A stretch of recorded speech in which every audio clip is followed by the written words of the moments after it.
JX news Chhattisgarh में आपका स्वागत है। चलिए बढ़ते हैं खबरों की ओर। महंत ने भाजपा के घोषणा पत्र को बताया जुमला, कहा कि ये कोई भी वादे पूरे नहीं करेंगे।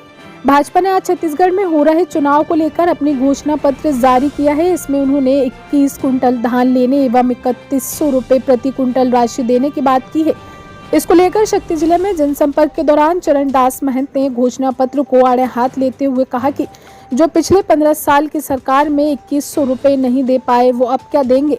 कांग्रेस ने लोगों का भरोसा जीता है। घोषणा के वादे सिर्फ कांग्रेस पूरा करता है, जबकि भाजपा चुनावी घोषणा पत्र सिर्फ एक जुमला है। उन्होंने कहा कि कांग्रेस का घोषणा पत्र आने दीजिए, सब साफ हो जाएगा।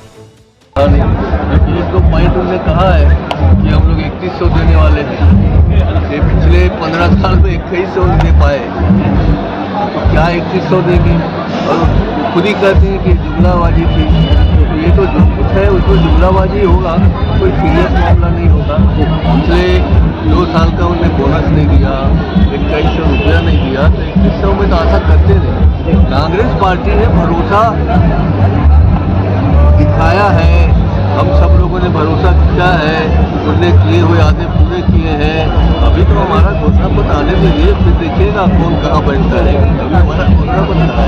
ये 31 रुपये क्विंटल की बात करते हैं, ये 5 रुपये में गैस देने की बात करते हैं। क्या लगता है कांग्रेस के घोषणाओं से डर गई है बीजेपी? अभी तक आज घोषणा पत्र आया है, जैसा कि आप कह रहे हैं, निश्चित रूप से इतने दिन तक डरे हुए थे। आज 3 तारीख हो गई, 2 दिन बाद प्रचार शुरू हो जाएगा। 20 सीटों के चुनाव हो गए, तो उनका घोषणा पत्र क्या था। कितना फर्क पड़ेगा इसका घोषणा का मतदाताओं पर? मैं तो नहीं समझता कि इस वाले मतदाताओं को घोषणा पत्र का प्रभाव पड़ेगा। उनको पता है कि इन लोगों ने हमारे सिवाय दगा देने, घोषणा करने और ठगने के अलावा कुछ नहीं किया। चाहे वो 15 लाख रुपए देने का वादा हो, चाहे 2 करोड़ नौकरी देने का वादा हो, चाहे इनने जितने भी वादे किए हैं, बाद में उनके साथियों ने, उनके मंत्रियों ने कहा ये तो जुमला था। इसलिए भरोसा कांग्रेस की करेंगे, भारतीय जनता पार्टी का भरोसा नहीं है, उनका भरोसा खत्म हो गया। बीजेपी जब सत्ता में थी तो उसने 15 जो क्विंटल खरीदी थी उनको 10 क्विंटल कर दिया। अब मजबूरी में 21 क्विंटल कर दी, क्या लगता है डर गए उसमें? साफ साफ दिख रहा है कि वो डरे हुए हैं, सहमे हुए हैं, किसी तरह अपना मुंह छुपाना चाहते हैं, अपनी मुंह को छुपा के भागना चाहते हैं, इसलिए थैंक यू सर। आप लोगों ने भारी मेहनत करके वो सेशन बहुत यशस्वी किया और आज भी मुझे उस सेशन के यादगार अभी भी याद है। तो इसीलिए मैं छत्तीसगढ़ के लोगों का आभारी हूं और आप सबको मैं धन्यवाद देता हूं।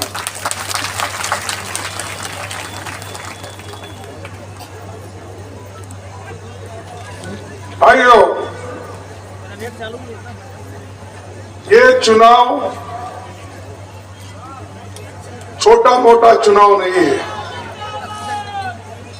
ये चुनाव छोटा मोटा नहीं है। ये चुनाव जनता के लिए महत्वपूर्ण है, देश के लिए भी महत्वपूर्ण है और राज्यों के लिए भी महत्वपूर्ण है। बीजेपी के लोग हमेशा कांग्रेस को टीका करने में ही लगते हैं। मोदी जी साहब कहीं भी जाते हैं तो ये कहते हैं कि माताओं, भाइयों, आप सभी मुझे देखकर वोट दो, ऐसा बोलते हैं। यानी वो जिला पंचायत का चुनाव हो, असेंबली का चुनाव हो, पार्लियामेंट का चुनाव हो, हर चुनाव में ये कहते हैं तुमने मोदी को देखकर वोट दीजिए। अरे भाई, मोदी तो प्रधानमंत्री देश का है, छत्तीसगढ़ में उसका क्या काम है? छत्तीसगढ़ में छत्तीसगढ़ के लोग अपने प्रतिनिधि को चुनेंगे, अपने एमएलए चुनने का अधिकार उनका है, वो चुनेंगे।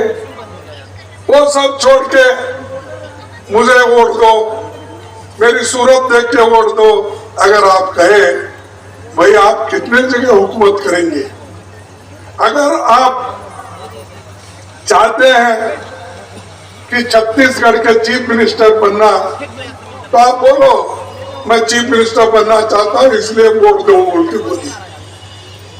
आप देश के प्रधानमंत्री हो और यहां आकर कहते हो मेरी सूरत देखकर वोट दो।